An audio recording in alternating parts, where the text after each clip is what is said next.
This is Tommy's Outdoors, episode 22, with Bryan Fennell from County Wicklow Partnership. Wow, that was pretty cool. I actually met Bryan in the County Wicklow Partnership office, quite modern building in Arklow. And we had a good crack talking about the great outdoors of County Wicklow. And we were talking about what County Wicklow Partnership does, what are the opportunities for recreation in Wicklow, about what you can do, and what County Wicklow Partnership does. So I think it's a very interesting episode, especially if you're thinking to go to Wicklow to spend some time outdoors. This is definitely worthy, and there's definitely plenty of opportunities to recreate in outdoors in County Wicklow. So yeah, like I said, we had a good crack, ladies and gentlemen, please give it out to Bryan Fennell, County Wicklow Partnership.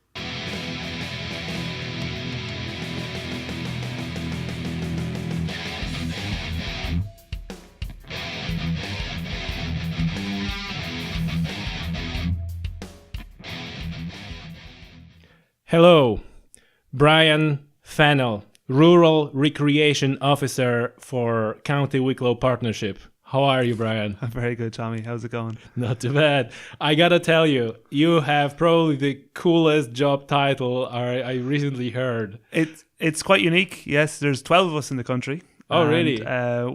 Describing what we do usually takes a bit of time. Yeah. Well, we have a time, and we're gonna do it right now. I'm just like, for me, recreation officer is someone who's on a barbecue party, running around in the dark glass in the shades, and just makes the barbecue and make sure that no one gets around the beer.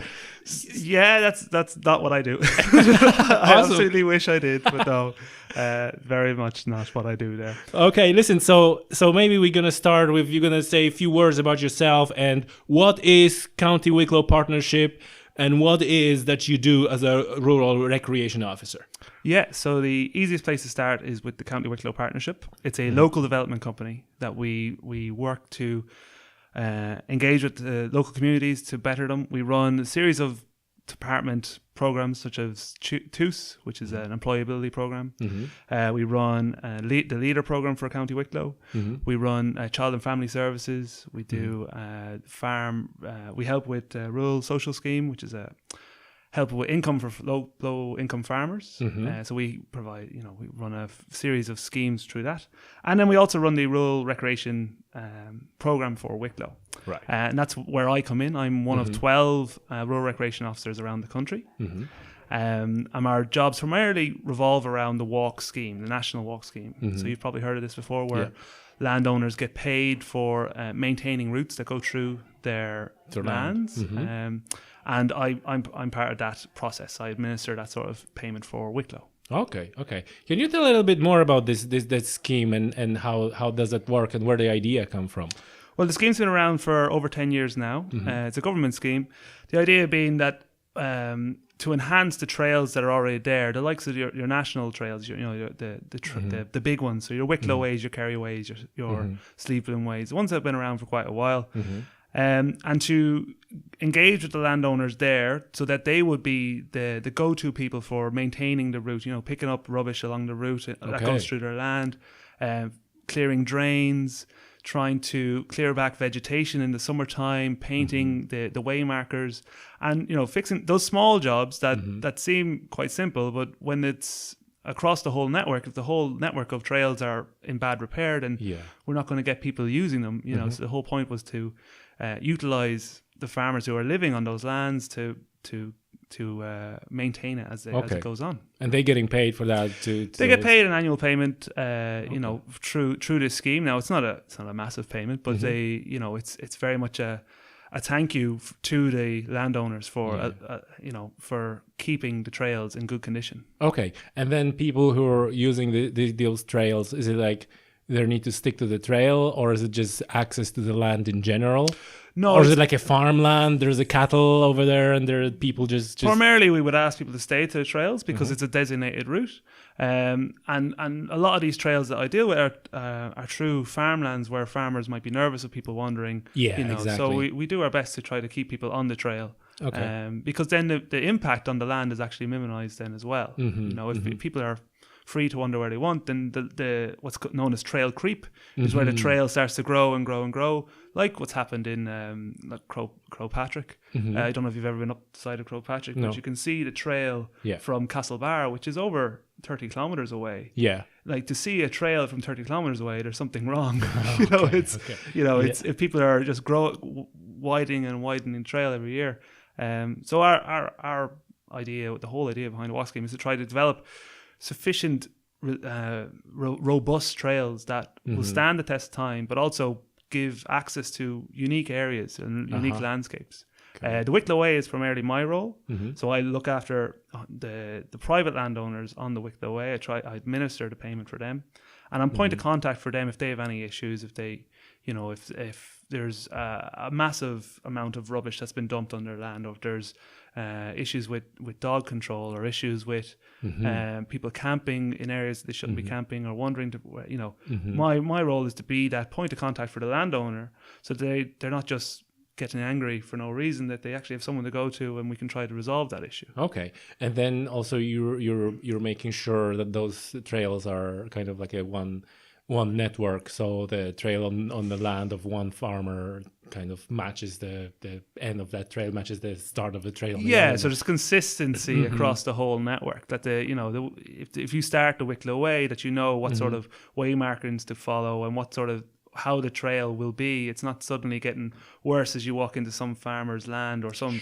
even Quilch's land or national parks. That it's consistent the whole way through. And the idea is that those trails are kind of like a loop that someone goes in and says, oh, we're gonna go, you know, like a green loop, and this is, you know, this is like 15 kilometers, or are these trails that you can actually go from point A to point B and kind of organize hike like that? Well, the majority of trails traditionally would have been the traditional trails would have been linear, so they would have started at A and gone to B. So the Wicklow Way was the first long distance trail in Ireland. Back in the 80s, the whole idea came about, and it was the first one established in Ireland. It's now 131 kilometres long, starting in Dublin and finishing in Carlow, and goes across the whole Wicklow Way mountain range.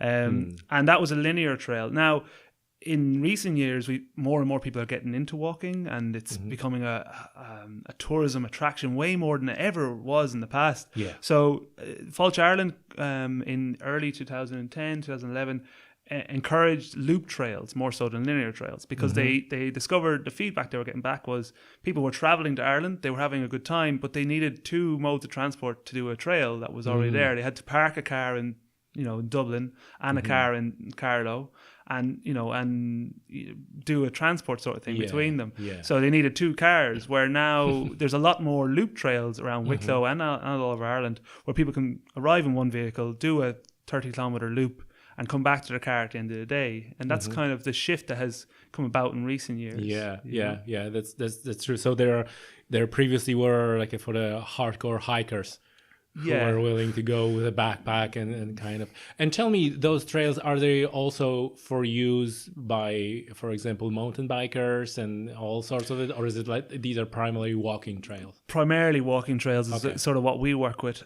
because the mountain bikers, there are designated mountain bike trails across Wicklow, and I don't just speak for Wicklow but for the rest of the county. But a lot of people are very nervous when they're walking and a mountain bike is coming down. You have to think about every user. So the mountain bikers, even though they'd love to get access to the Wicklow Way, the Wicklow Way is very, very popular. Any given Sunday or Saturday, it's too many people, and it's quite a narrow trail. Like, it's in part it's only wide enough for one person, and if a bike is coming down through that, it's very tremendous speed. Yeah, who's going to win out on this? A tremendous speed. So my role as well is to try to help mitigate those sort of instances and help develop mountain bike trails, designate mountain bike trails around the county that will take them off those sort of routes. Now, it is challenging. It's trying to find areas where we're not going to have an impact on the environment or the wildlife that's there, but also that the local people are agreeing with it. With any development comes other issues like parking, like road issues. Who's going to be increase in traffic on the road? Who's going to be maintaining the route when it's there? So there's all these sort of complications that you should. And there's much conflict between the bikers and in general between different ideas between people who have different ideas to how to use the trail. Is there there absolutely is. You're dead right. Everyone has their view on what the outdoor environment should be. So even the likes of our walking trails, I get questioned quite a lot by a lot of people who come to Wicklow and they travel here and they ask me, why isn't there any waymarking up to Lugnaquilla, which is Wicklow's highest peak? And that's the criticism I get sometimes, and people are like, why don't you put markers the whole way up so people don't get lost? But the flip side of that is, if we put a marker up the whole way up to Lugnaquilla and one of them gets damaged in the wind or goes missing, or and it's a foggy day, then someone could potentially get really lost if they're just relying on these markers up to quite a scary point. It's a very good point. So if you are asking people to go into an environment, you want to make sure that environment is relatively safe.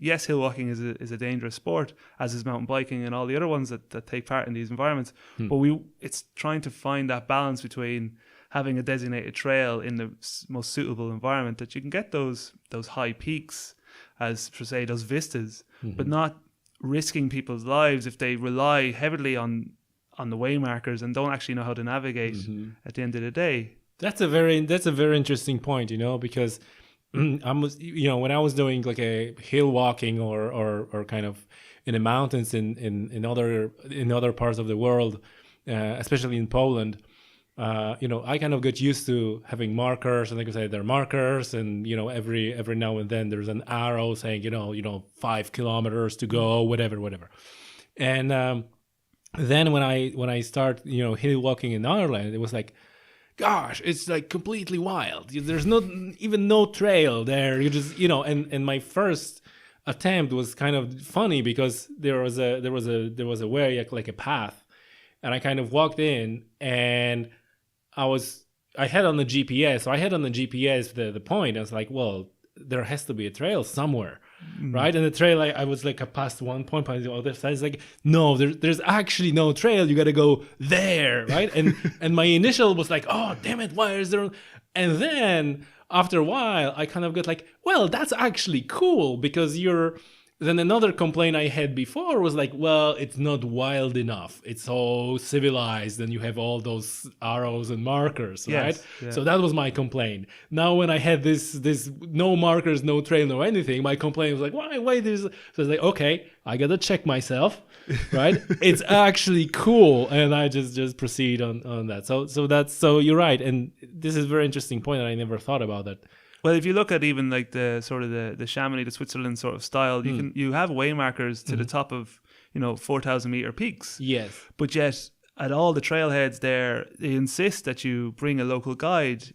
So even though you could technically rock up off a plane, never walked before, you could follow an arrow to some of the highest peaks in the Alps, but the local sort of thing is, get someone who knows what's going to happen if the weather turns, if there's been a rock slide recently, if you've got to cross a glacier, what time of the year is a good time to do it. So we have the equivalent here in Ireland. People don't think about it, but the weather in Ireland can change in 5 minutes. Look outside today. Absolutely. It's absolutely ridiculous how much has changed since this morning. And I think we all heard the stories about the people walking in the flip-flops, right? All this crazy stuff. And you're right. You walk up, the weather changed, and there's a wind and wind chill and cold, and then you don't have a trail and don't have a markers, and the fog rolls in, and you can be really in trouble. Well, I would never thought so, otherwise. Yeah, absolutely. It is. And Mountaineer in Ireland's approach, we work very closely with Mountaineer in Ireland. They would encourage that all trails are below, and Sport Ireland trails, below 400 metres. They don't really want anything above that. They feel if there's trails above 400 metres, then it's for that part of the environment is for people who know how to navigate in low-lying cloud, because it usually is around that sort of mark. About 400 metres, you get more average of whiteouts, where you just... you know, you feel like you're just walking in a cloud. You know, you can't see more than 5 feet in front of you, and the hope is that they don't just walk off the side of a cliff. You know, which unfortunately has happened. You know, there has been accidents in Ireland's mountains, and there continues to be. But you know, it's all about that education piece. Like, you know, don't go out into an environment that you're not ready for. Yeah. You know? What would be most memorable, you know, situation that you remember in your work and in this? In my work? Oh, yeah. Or, you know, pick any. Just like what's something that kind of sticks with you when we talking now about this sort of things. Well, yeah, my work is very varied. I meet all sorts of different people all over Wicklow. And sometimes you meet individuals who are they believe that they're doing good at times. Like, you know, likewise, I met someone who was spray painting rocks, you know, with arrows because apparently there was a walk coming through that weekend and he wanted to make sure no one got lost. But my argument to him was, well, why don't you just hire a guide? You know, and how did you find out about it? I was out walking and he was there with a spray can in front of me. Okay, it just happened like, hey, dude, what are you doing? I'll just spray paint this rock and then no one gets lost. And I was like, well, that's lovely now. That rock is going to be ruined for the next, you know, how long will the spray paint last on that rock? And it wasn't even like an official route. It was just a route that they were doing for the weekend. So it wasn't like he was spray painting the Wicklow Way. It was just a route that they drew on a map themselves and said, oh, we'll just get everyone to walk this. Wow. You know, so you're kind of like, well, are you going to clean that up after? Oh, no, it'll wash away is what he said. And I was like, well, yeah, in like 10 years. Yeah. You know, now you've just confused the next person who comes along looking for... Well, exactly, because then somebody else goes in and says, oh, there's the arrow here. I will go with that arrow. And then like, oh, that's interesting. And so what are the other ways of recreating on the trails and, you know, walking and the hill walking? Is that mainly what you're dealing with? So my role is the promotion of all recreation activities in Wicklow. Trails is kind of the default because trails is more bang for the buck is the best way of describing it. It's easier to get more people out hill walking and walking than it is to get people out kayaking or rock climbing because they're a bit more specialized sports, you know. So you can get for an investment of, say, you're going to invest in a trail for hill walkers. And is there a fee for using a trail? No. So just basically trails. Can roll in, get out of the car and just walk. Yeah. Follow the advice that's on the trailhead, which is a map board at all the car parks. You know, sometimes so for the likes of the Wicklow Way, if you're going from Marley Park to Clonegall, which is 130 kilometres, there's nowhere to get water along that way. If you stick to the trail, there's nowhere to get food. So there's advice on all the map boards to bring enough food for this walk, or if you're going, like, where the nearest shops and stuff are.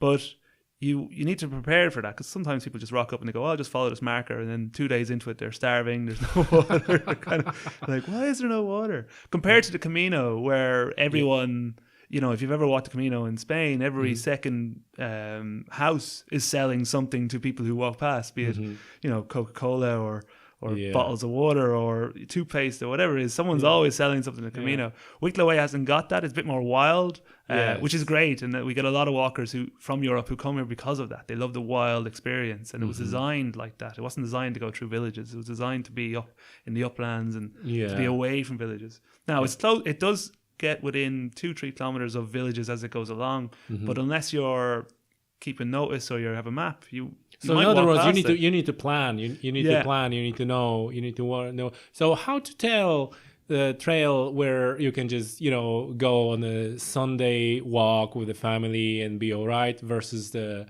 you know, the one that you need to prep, because I presume that they both have a different sort of say audience or different people who absolutely. Well, there's a really good website called Sport Ireland Trails, and Sport Ireland Trails is Sport Ireland's accredited trails. At the moment, they have about 930 trails accredited. You can go on, you can download the map for each trail. It'll tell you the grade, how long it'll be. Oh, okay. What to expect. Is that like a GPS map? It's like a GPX that you can put on your device? No, it's not a GPS map, but it's actually, it might be a GPS map. I need to check that myself, Yeah. actually. But I don't know. I don't remember the name, but there is a website where people basically uploading their Mountain Views. I think yes, that one. That one's quite good as well. That one. Yeah. So, but that's done by a group of individuals who set up a website. It's it's not a professional entity, but it is great. But they tend to be more wild walks as well. They tend to be not official trails. They're just people who know how to navigate in that's the one I downloaded. That's the one I told you earlier. I downloaded the track. It's like, where, I think there's a trail here somewhere. Yeah. It's like going straight up to the mountain. It's like, no. So you're just following you're following someone else's advice, basically, Yes. as opposed to a national trail. Right. So it's sport iron trails. Yeah. No, it's great if you want to find a route that you can do in your runners and you can do it with your family or kids. It will describe all of that. It will describe if it's suitable for children or bikes or all that sort of stuff. So it's great from that point of view. Yeah. It's a really good resource. Yeah. And it has its own map online that you can look at. You can zoom into an area and see what the routes are, where the car parks are, things like that. Okay. Yeah. And there's also a marker, you need to be more careful on that trail. Is there like a grades of trail? Like there is, yeah. Green, blue, red, no, whatever? Not like that. More so we refer to it as an easy, moderate or strenuous. Okay. Well, there's actually fourth grade. The fourth grade is called very difficult, but you won't find any trails really marked as very difficult because really they're for people just going up into the uplands and wandering like you did, trying to find, where is this trail? So easy, moderate, or strenuous. And the Wicklow Way is marked as a strenuous trail. So that's it's a serious undertaking. It's not like is it because of a length or is it? No. You can have an easy 100-kilometer trail. It can be all flat the whole way, and it's very easy to do. Yeah. In terms of Okay, so the flat 100-kilometer trail is still marked as easy. Yeah, despite it's 100 kilometers. Despite that, you're relying on the people, saying like, well, it's 100 kilometers. I'm not going to walk it in one day. Yeah, exactly. Okay, but it's still easy, as in they're not going to come across anything to climb over. They're not going to be the ground to be quite level. Yes, things like that. Where if it's a strenuous trail, there might be stiles to climb over. There might be it might be a river crossings. There might be that you might have to do. There might be loose rocks. Okay. It might be a little bit of navigation, maybe. So that was my question. What is the level of difficulty on those trails? So you're saying you need to be prepared. You might need to be able to climb. You might need to climb over the rocks or go through the river or stuff like that. Yeah. For the strenuous more stuff is you want to be wearing good boots, sort of thing. A good colleague of mine once said that you can grade the trails on what people show up to walk it in. If they're walking in flip flops, then it's usually an easy trail. If it's if they're walking in hard runners or light walking boots, it's usually a moderate. And then if they're got gaiters on and rain jackets and they're ready to go and take on, and you're like, okay, that's a strenuous trail, 100%. Okay. So you just sort of grade it on your audience, really, because then it's fair to people who show up, people especially who travel quite a distance. We got a lot of people from Europe who travel over here and they're looking for a challenging trail. And if we say it's strenuous and it actually turns out that you can put a bicycle on it and it's nice and smooth, and they're disappointed. They're really disappointed. So you're breaking their hearts as well. So it's being fair to your audience. So we try to be as critical and design trails suitable for the people that we want to be on it. Yeah, you know what I mean? Got it. So there's some stuff outside of the trails that we're gonna get into a second. I just wanna finish off with the trails. So you touch on people camping on the grounds where they perhaps shouldn't be camping and so on. Tell me, what is the situation in Ireland and around Wicklow Trail with camping and with fires? Can people camp where they want, or there are special designated places where you can camp, and then when you're camping, can you set up a fire and do some food, or is it prohibited? How does that work? Well, in order to camp anywhere on the Wicklow Way, you need to have the landowner's permission. Okay. So there are a few designated areas within Cuilcha lands, but they're signposted and they're designated. In terms of fire, they're very much. We would advise people not to light fires. Try to bring layers as opposed to fires, because especially the summer we've had a number of incidents where people have lit fires innocently, didn't know they've come up from environments that they've probably never lit up a fire before, but they've lit a fire in our woodlands. That's always dangerous if you have never done something before. That the potential is dangerous. The potential is danger, and we've had a few instances where quite a lot of woodland has been burnt or heather and gorse because people have lit fires on literally top of tinder. They didn't separate the fire from the ground. They didn't insulate the ground. So they never knew how to do it. They didn't know how to do it. So the vegetation just caught fire underneath them and spread like Bray Head. I'm sure you've seen the photos recently. That was all by accident. That was all. Really? It was a real shame that fire caught and took the whole of Bray Head.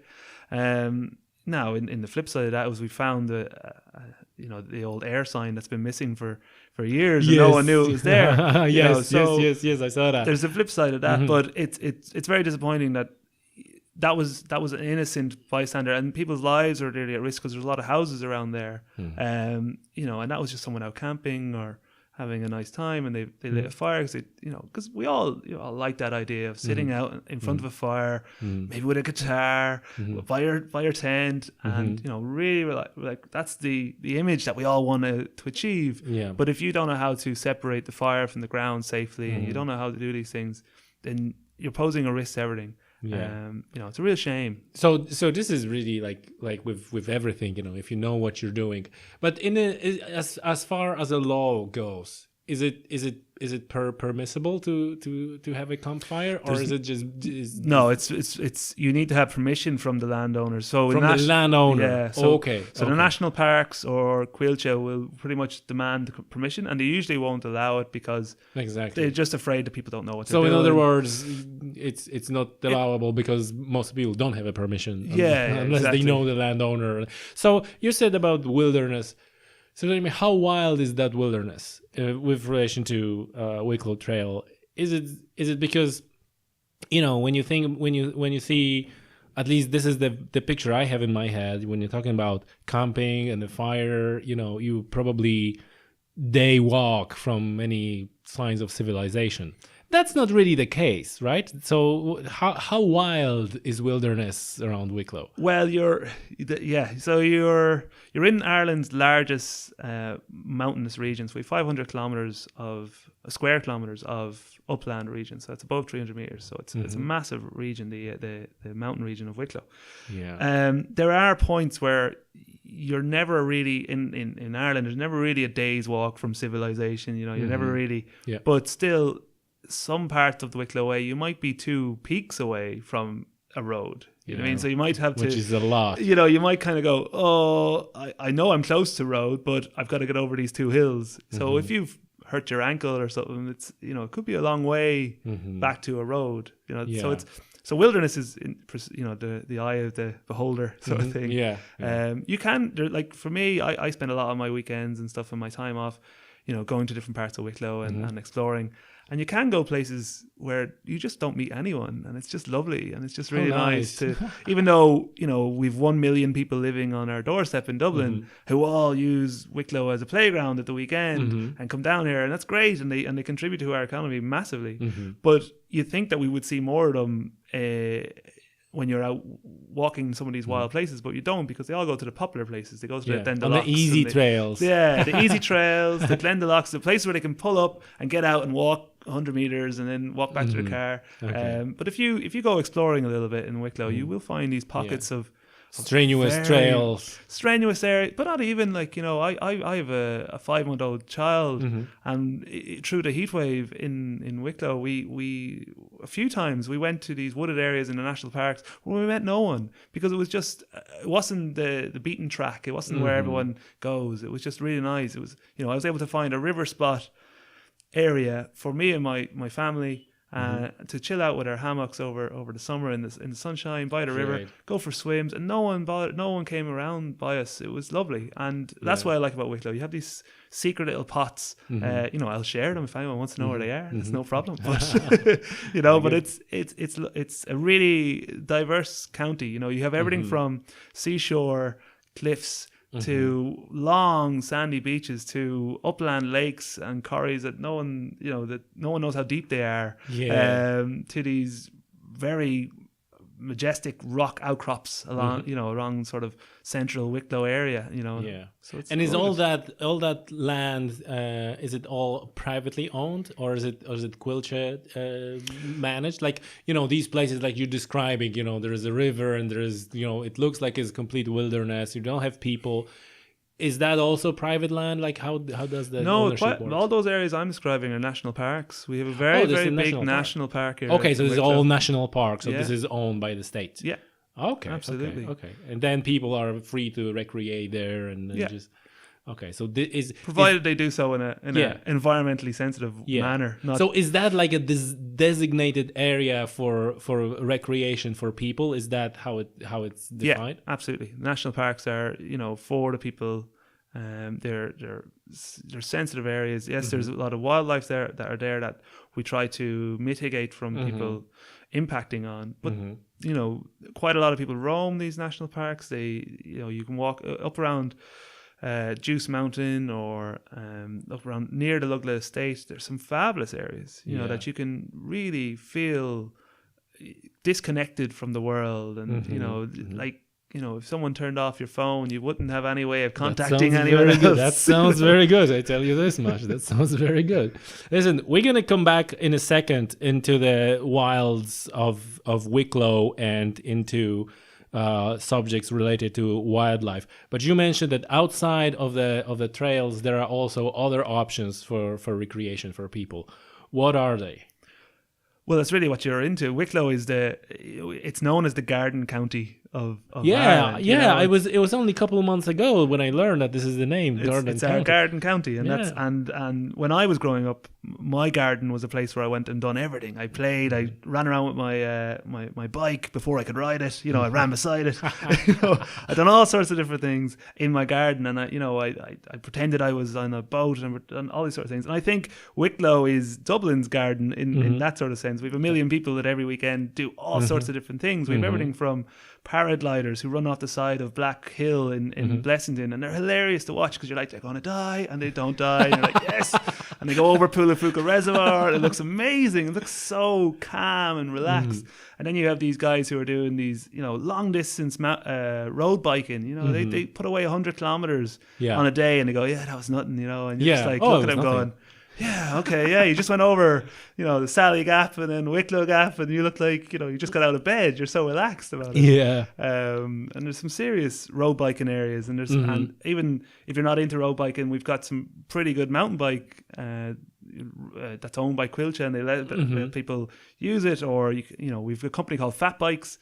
Yeah. And they rent out. I don't know if you've ever seen a fat bike. It's These massive chunky wheels that look like a child has designed. This them, is not even a new thing. This is like a kind of established already. Yeah, they're pretty established. But I find them really funny because I see them go past and I'll be chatting to the owner or whatever, and I'm watching tourists watch them go past. They're always like, "What the hell is that thing?" It's just like huge wheels for no reason. But they do a lot of tours around Wicklow, like fat biking tours. You can go along seashore lines or through woodlands and stuff, and that's one other thing that people could do. We do a lot. We've a lot of rivers that people utilize and lakes that people utilize for canoeing and kayaking. It's probably the busiest whitewater kayaking area in Ireland. Wow. Now people in Kerry will fight that, or Limerick, they'll probably fight back, but I'll stand by that. But no, we do. We've got some great whitewater kayaking that a lot of people will get their first whitewater experience in Wicklow.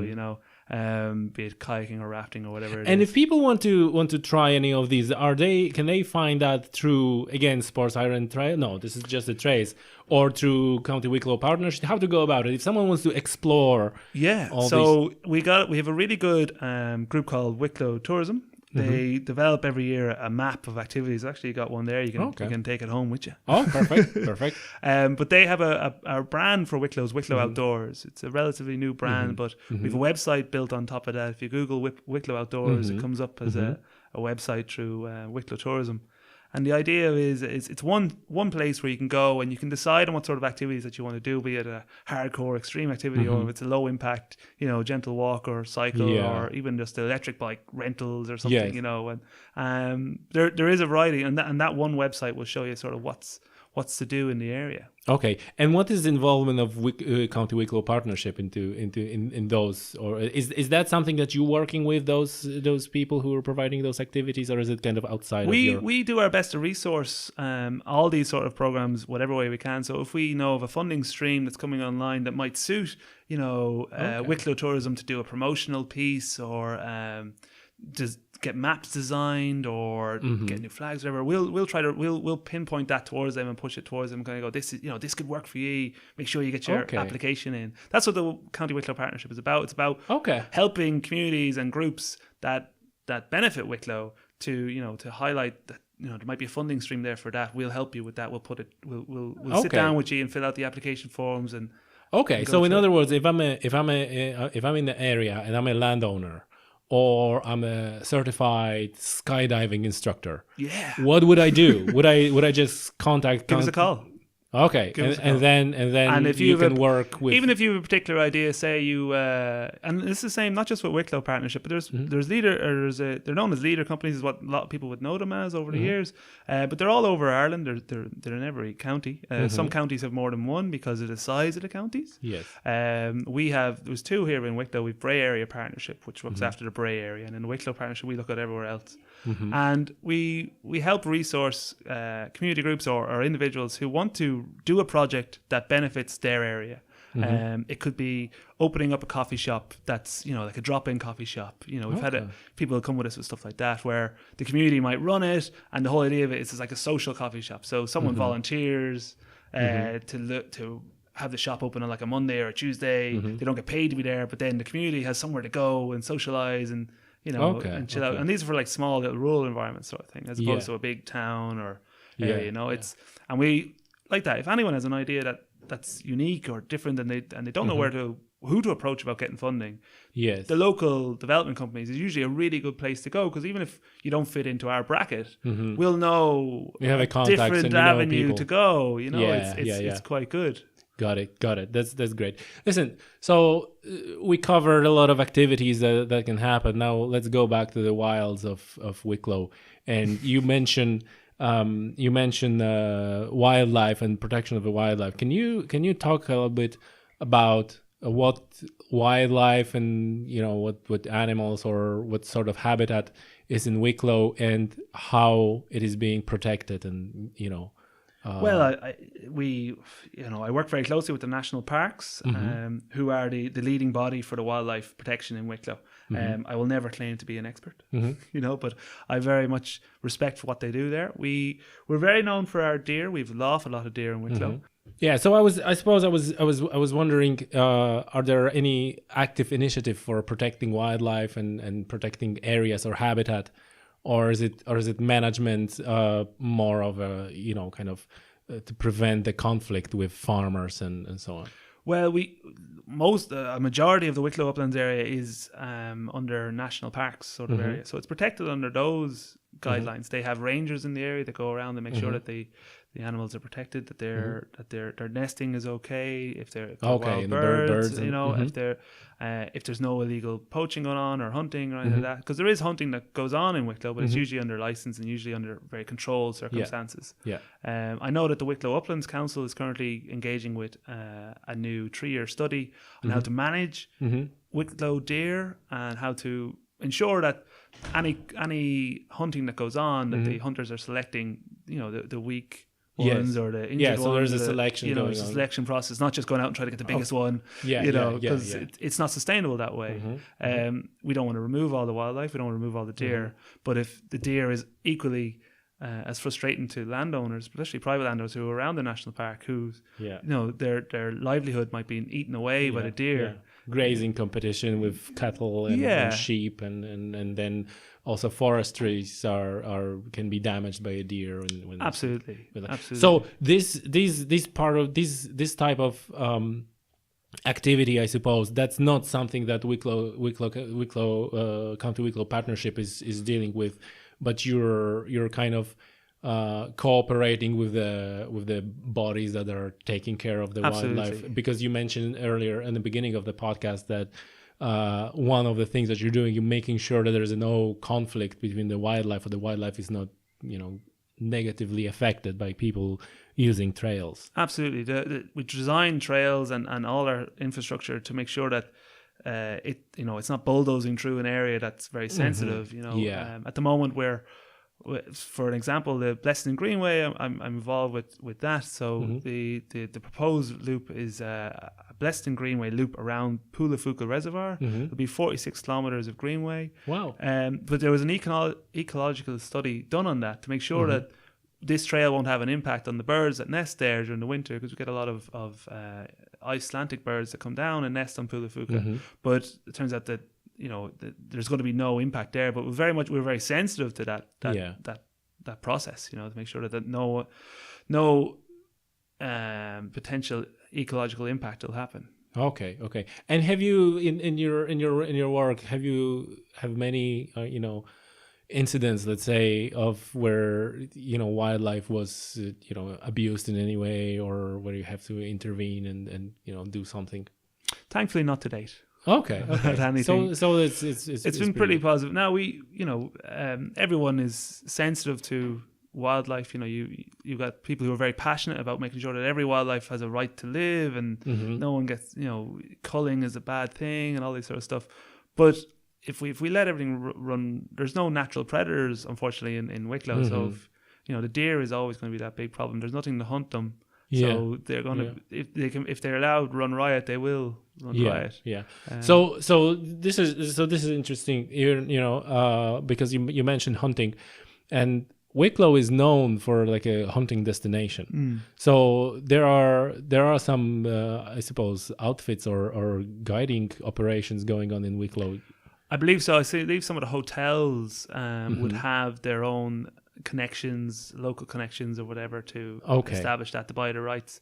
But I do know that the money that's raised from that, a big part of that money goes towards conserving the deer. Actually goes back into investing in making sure that they're still there, that they're not just all going to be killed. Okay. And do you know any more details about how does it work and what exactly what work I wouldn't know personally, unfortunately. Okay. But that's essentially the idea, like everywhere, that the money that is getting from the hunters and stalkers, that goes back to the management. Yeah, and I know National Parks is involved heavily in managing a lot of that.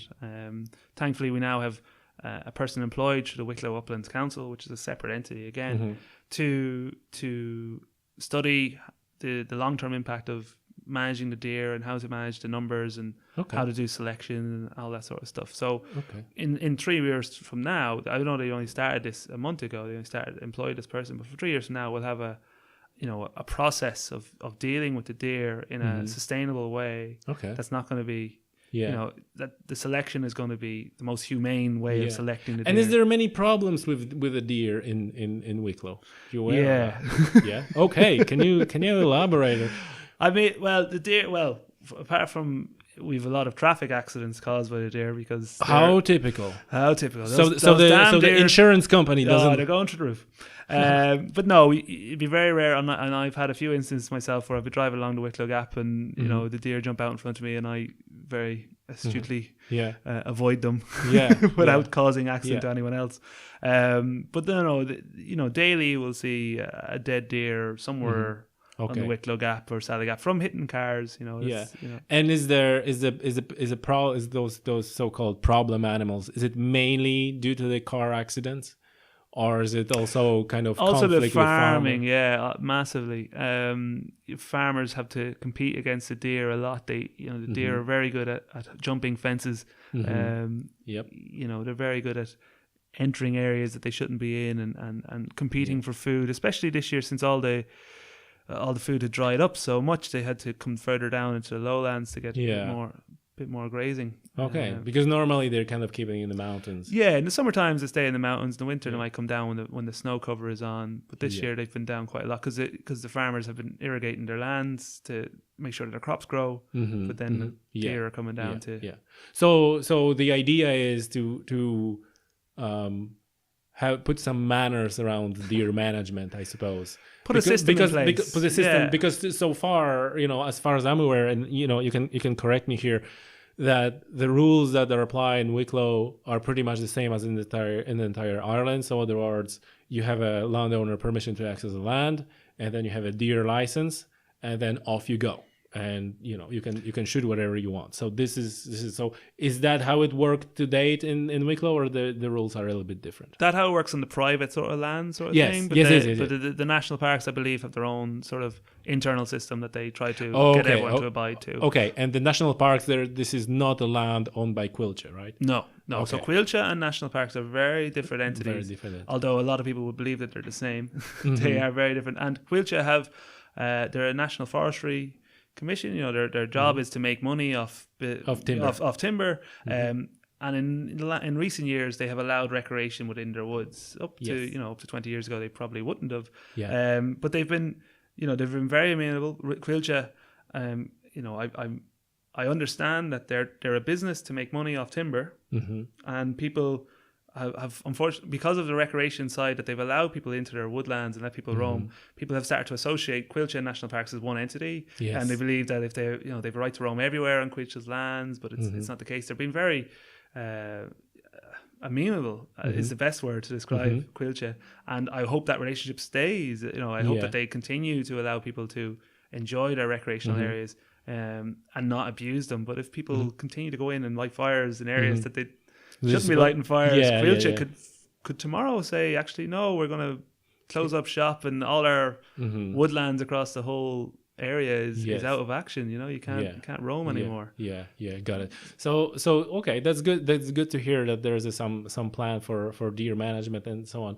So quite often, subject that I'm discussing quite often on a podcast is kind of difficult sometimes, or interesting, complex relation between sportsmen, hunters, and anglers, and people who are they want to protect the environment and conserve and so on. And to be honest, in fairness, in most cases, both sides are kind of talking in very positive words about the other side. And my point is always like, well, that actually should be one. Tell me, do you have any opinion on that? I call this the Captain Planet approach. Yeah. Okay. I don't know if you've ever heard of this before. Tell us about it. Do you know Captain Planet? Yes. The cartoon. Yeah. Yes, he's the hero. And in Captain Planet, they showcase the heroes as being these very good-looking young people, these environmentally friendly people in the cartoon, and they showcase the bad guys, the guys who are trying to make money off the land, as these evil, really horrible-looking people. And my fear is that it created a generation of people going, "Oh, if you're trying to make money off the land, and you're evil, and you're all this sort of stuff." But the best cooperation is when both sides actually meet and discuss, and they're not enemies, but they're actually trying to meet somewhere where the companies are still trying to make money off the land. That's fair enough. They're companies, they're going to cut down trees, and they're going to, make wind farms, and they're going to do whatever they need to do. But to have them on board with the environmentalists as opposed to fighting them is the only way forward. Not to have them, as arch enemies and make a TV series of it or that sort of thing. I absolutely. I'm glad you said it, because this is exactly my point, that this is down to protecting the really renewable resource. Yeah. And everybody, and the whole idea is to use that resource in a way. And whether you like to meditate on the top of a mountain, or you want to go and harvest a deer, that's all fine. Let's not fight about how we're going to use the resource, but let's make sure we protect that, and that's it's still there. You still have a 100 years. Exactly. You still have a top of the mountain accessible for your meditation, and you still have a deer on the landscape that you can hunt. Like if you look at the wind farm topic that's around Ireland at the moment. All right. That's.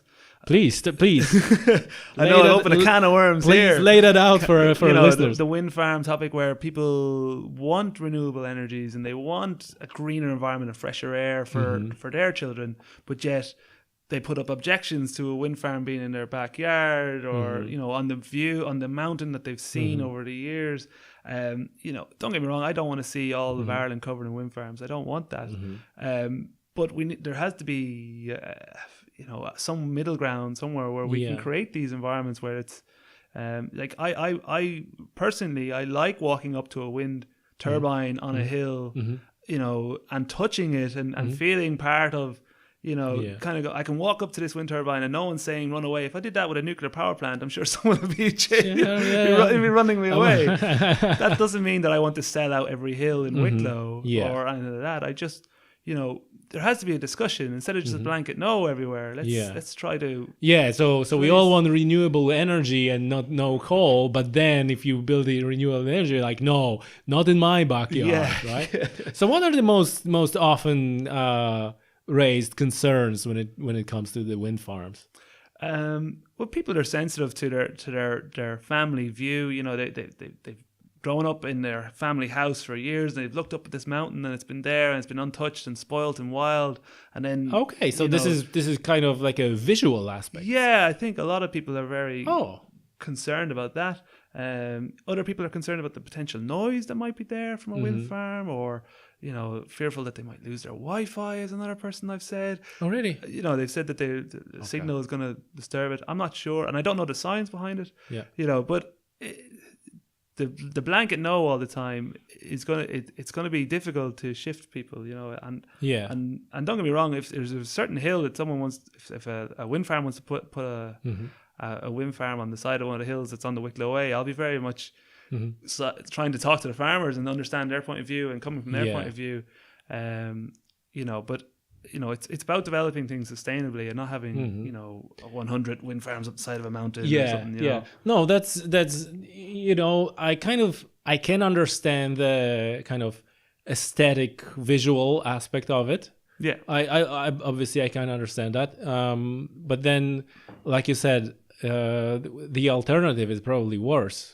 Right, because the alternative is coal or anything like that. So that's coal. We're very good at burning coal in this country. We're very good at very good at burning coal and turf. And turf, unfortunately, comes from you know, some of the most wildest parts of Ireland. Like, you know, the Midlands bog areas. They're beautiful. Yes, you know, they really are when they're let run wild. And you have these gorgeous, especially around this time, like the later part of the summer, you get these beautiful purples and yellow flowers, you know, and very unique scenes that aren't anywhere else really in Europe anymore. They've been cut up and destroyed across Europe. You know, protecting the boglands is important. Yes, you know. And so, do you think that in Ireland, because you know, what I find like one of the benefits, like, you know, in Ireland, there's the outdoors and the recreation outdoors is very accessible. Do you think that this you know, kind of situation is getting worse and there's a more conflict, or is it like on the grand scheme of things, in compared to the continental Europe, we're still pretty much in a good shape, you know, in terms of there's not so many people in Ireland, right? I think we're on a road of transition where, you know, the country in 20 years is going to be very different from the country 20 years ago. You know, like we're still trying to figure out what our identity is, what we're going to look like. Are we going to be 100% green? Will there be no petrol cars anywhere? Or will people cycle everywhere? Or, you know, will we have greenways up and down the whole nation, similar to what, you know, the Netherlands has done and stuff? Or will we continue on the road that we're on and sort of try to keep to our traditions, because that's what we've always done, and that's what we like about Ireland. And somewhere in the middle is nice. You know, we have a unique selling point that we are a very small nation, as in such we have, you know, we're very small in terms of numbers, very small in terms of land mass, but yet we get nearly, I don't know what it is, you know, almost 4 million people visit us every year. Like, you know, almost one person for every person that's living here. Yeah. You know, so tourism is big. Tourism is big, but we don't want to destroy what we have, our unique view on the world and our unique culture and our unique ways that we work before, you know, a Starbucks on the side of the hill, like, you know. Sure. Listen, you're working on so one of the taglines is that you're working on improving the experiences of the great outdoors in Wicklow. So can you give us example of this improving the experiences, and perhaps what are the challenges? Absolutely. So, for example, the Wicklow Way. I'm currently working on a project where we're removing the Wicklow Way from a section of dangerous road. At the moment, it travels along a piece of road, but with cooperation from the local landowners, private landowner, we're able to reroute it through a section of woodland now that allows to remove maybe 500 meters of very dangerous, high-speed, narrow road, where I was fearful that someone's going to get hurt on. So it's true, that sort of stuff that I'm involved with, trying to discover what the issues are by meeting local communities, what their concerns are, where the risks are, and then trying to mitigate that by engaging with landowners and seeing what we can come up with between us. So what we've done is we're going to reroute this Wicklow 8 around the border of one of this landowner's land. They've been very amenable, very happy to let us go there, but obviously addressing their concerns. You want to make sure that there was no, that we'll do a litter pick once a month, or that any maintenance that needs to be done won't fall on their on their head. But it's so this is on a case by case basis, because we started when you said like the farmers are doing maintenance and you're paying them for that, but sometimes now you're saying like some farmers choose not to. They choose not to receive the payments, and they ask that someone else does the maintenance. So it's always like a negotiation process each time. Okay. So one farmer said, well, sure, work away, and I'm gonna pick it and get the money, and then others said like, well, yeah, you can do it, but don't want to have anything to do with it. Exactly. Okay. So it's an opt-in thing, and all farmers have the right to opt out of the walk scheme as well. So they can notify us saying, I don't want to be in this anymore, and we'll try to divert around them or take another route. That's okay. And what happened then? So then you need to kind of then I need to really work. Yeah. Oh, okay. All right. Then you show up with. I go, okay. But no, we have a very good relationship with all the landowners that are involved. Like on the Wicklow Way, we've 60 private landowners, right, who are. And a lot of them are making money off the Wicklow Way outside of the maintenance, but some of them have open B&Bs, some of them do hill walking tours. One guy sells walking sticks out the back door. They are trying to make a little bit of money off it as well on the side, which is great. That's so you don't have many issues like that someone all of a sudden opts out, and not without reason. Not without So it does happen. It has happened in across the network, with the other rural recreation officers and myself. But they are very rare instances. Yeah, and what were the reasoning behind that in those cases? One of the reasoning was a dog attack. Unfortunately, it was a dog had attacked stock on 2 weekends, one after another. Okay. So the landowner had decided, he couldn't risk it anymore, that the dogs were attacking his stock, his sheep at a time of year where sheep can get worried and might pass away, which does happen. Sheep can get worried very easily during lambing season. Yes. And even if they get worried today, in 2 days' time they might die. That's the concern. You might come out today with your dog and you met your dog off leash and he goes running around and chasing the sheep.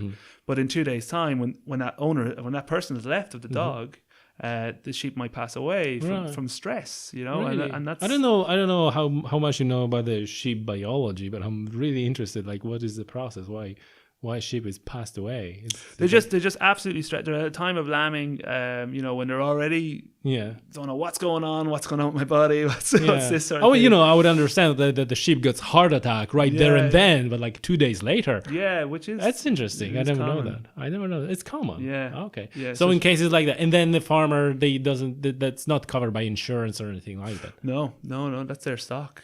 So you can understand that their concern and their livelihood is at risk. So we try to mitigate that by resourcing whatever we can, be it signs to warn people not to bring dogs in the area, or keep dogs on lead, or if it's feasible and we can find a solution to fencing a section where these attacks have happened or whatever, we'll try to do that. But it's trying to meet the landowner on their terms as well. Yes, exactly. But the big thing is about education. It's I never blame the dog. It's usually just the owner I blame, because the owner is let the dog off, 100%. Yeah. The dog's doing what it's been designed to do. Dog's thing. Yeah, exactly. Chasing sheep. That's exactly what dogs have been designed to do. And it is heartbreaking, especially when farmers have had tough year after tough year after tough year, and the difference between one sheep living or dying is the difference between them having a profit year or a loss year. Yes. It could be like that. Yeah. And people think nothing of sheep. Are like, oh, it's just sheep. They're always in the hills. There's loads of them. Yeah. But the problem is when there's loads of something, people have no value over it. Well, most of the people have no idea. They actually have no idea how much sheep is worth and what goes into kind of maintaining the work sheep. that goes into making sure that sheep is alive and making sure the lambs survive the birth and feeding them and watering them and finding food for them, at really tough times. Yeah, exactly. Listen, one last thing. I learned about the Wicklow Way upgrade by volunteers. Can you tell us about what's that upgrade? So you referring to the Mountain Metal volunteers? Okay, perhaps. So Mountain Metal is a organization that we work with alongside with very well, and they. So sorry. You're referring to Mountain Metal. They're a group that we work with through the Wicklow Way Partnership, which is what I'm also involved with.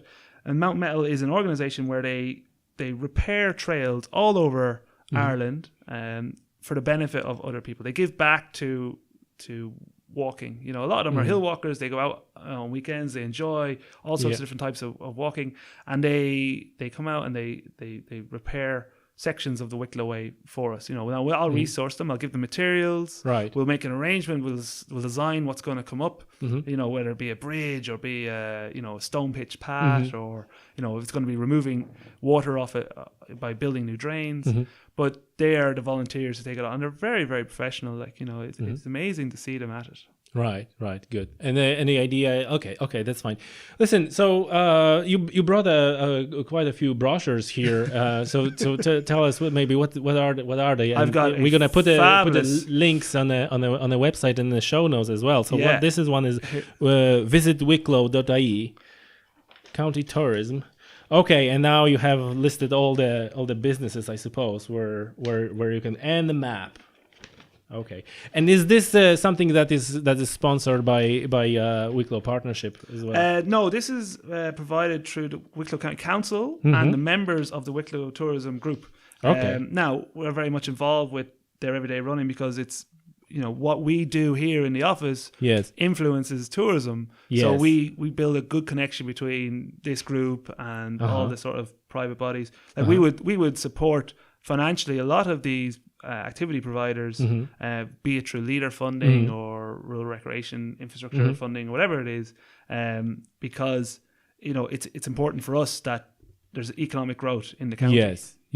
Yes.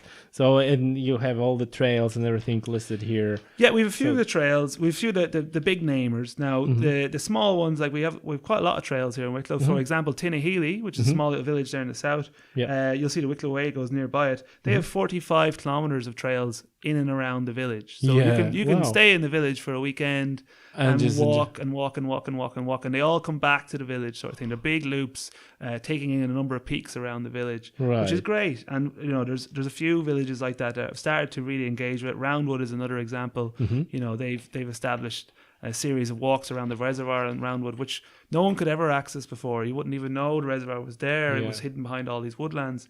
But thanks to your work. Well, thanks to the work of this office and the community group down there, it's been it's very much been led by the community. We're supporting in the background, but the community is the leaders. That's very much what we're about, is about encouraging and activating community groups to get behind their local stuff. Because at the end of the day, I'll walk away, but that trail will still be there. So we want local people to to take it on and take ownership of it. Continue. There's a big sort of phrase is adopt the trail.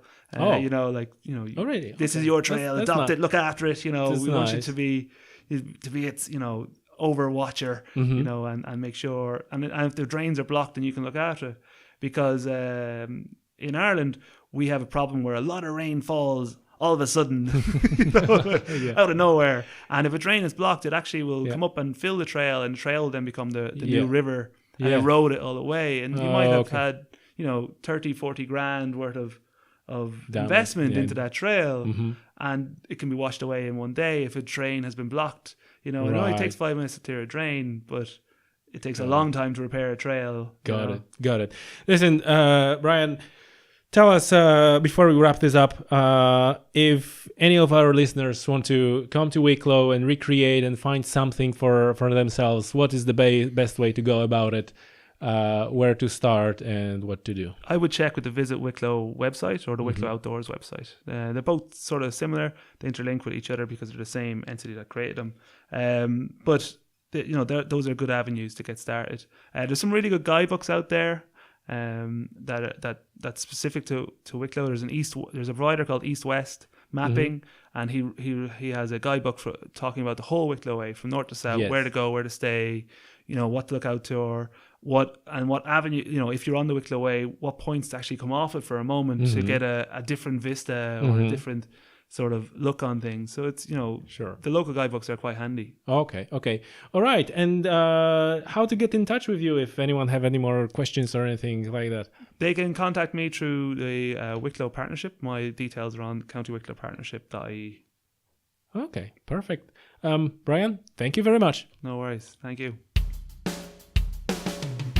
And that was another episode of Tommy's Outdoors podcast. I thoroughly enjoyed this one, recording this one. Bryan is a great guy. And don't forget to follow us on Twitter at Outdoors Podcast. Don't forget to like our page on Facebook at Tommy's Outdoors. Follow us on Instagram at Tommy's Outdoors. And subscribe to our YouTube channel. Yes, folks.